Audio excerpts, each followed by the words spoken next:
আসসালামু আলাইকুম, গ্রামীণ ফোন থেকে নামিন বলছি। আপনাকে কিভাবে সহযোগিতা করতে পারি? আপনি সহযোগিতা করতে পারবেন মানে আমি মোহাম্মদ মাসুদ রানা, রানা রূপে বাদশাহ, রাজমিস্ত্রি। আমি নরসিংদী থাকি। আমার টাকা তোলার সাথে সাথে আপনি কাটালেন, আর আপনাকে আমি বাকি পাওনা তুলে দিয়ে তারপরে আমি ব্যালেন্স করে কথা বলি, আমার মায়ের সঙ্গে কথা বলি। কেন টাকা পাই না আমি? এর কারণ কি? কেন দেওয়া হবে না আমাকে? আমি কি চোরটা না ডাকাত? আপনার সমস্যা? সমস্যাই তো। আপনার সমস্যা? Any problem don't disturb, okay understand.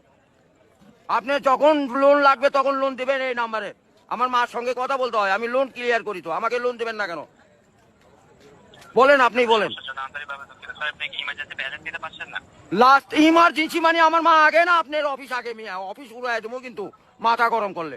আমি দেশের নাগরিক না? হ্যাঁ, বুঝতে পেরেছি স্যার। আপনি কি আমাকে যখন আমি ব্যালেন্স আপনার থেকে লোন চাবো, চাওয়া মাত্র এই নাম্বারে দিবেন 808 828 শূন্য লাগাইলে বুঝতেই পারতেছেন, ভুল জান না হয়। হ্যাঁ গ্রামীণ। আমার লাস্টে আমার মায়ের নাম্বার হলো 18। কথা বলে থাকেন, কাইন্ডলি লাউডস্পিকারটি বন্ধ করে কথা বলুন স্যার। আরে ভাই মাথাটা নষ্ট হয়ে গেছে। আমি সেই থেকে ছেলেপেলেরা ফোন করেছি, আমি তো ইংলিশ বুঝি না। ইংলিশ কোন মানে? এই আমার সাথে ইংলিশ বলেন কেন? বাংলাতে কথা বলবেন। আপনি বাংলাদেশের নাগরিক না? স্যার, কাইন্ডলি আপনি কোন সমস্যার সম্মুখীন হচ্ছেন আমাকে জানাবেন। আরে ভাই জানাচ্ছি তো, আমার ইনি প্রবলেম। যখন লোন চাবো তখনই দিবেন।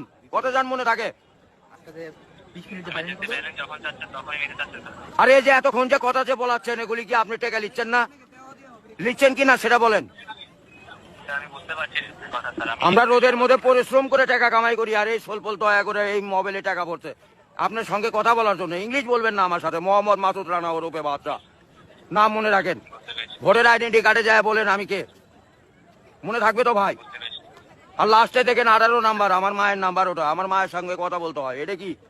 আমি আসি নরসিংদী, কোথায়? রাজশাহী বিভাগ। বুঝতে পারলেন? হ্যাঁ, আমি রাজশাহীতে আমার বাড়ি ঘর। আমার কাছে কাগজপাতি সম্পূর্ণ আছে। আমি কি দেশের নাগরিক না নাকি?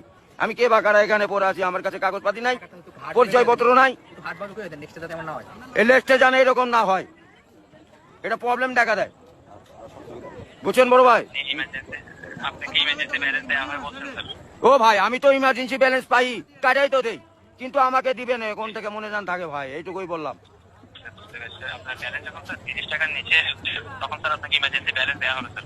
হ্যাঁ, মানে চাওয়া মাত্র দিবেন, তারপরে যদি বাকি না দেয় সড়ক তখন তো বলবেন। আমি তো এতদিন দিয়ে আসছি, আর এখন দিব না মানে? এখন তো দিবই আমি। বুঝতে পেরেছি স্যার। জি যখন স্যার আপনার মেইন অ্যাকাউন্টের ব্যালেন্স, অর্থাৎ আপনার মেইন অ্যাকাউন্টের ব্যালেন্স যদি স্যার 30 টাকার নিচে হয়ে যাবে, জি। তখন স্যার আপনি ইমার্জেন্সি ব্যালেন্সের জন্য আবেদন করলে আপনাকে ইমার্জেন্সি ব্যালেন্স দেওয়া এ হবে। ভাই টাকাই তো নাই, তার 30 টাকা কই পামু? এক টাকাই তো ফোনে নাই। গাড়িটা যায়, গাড়িটা যায়।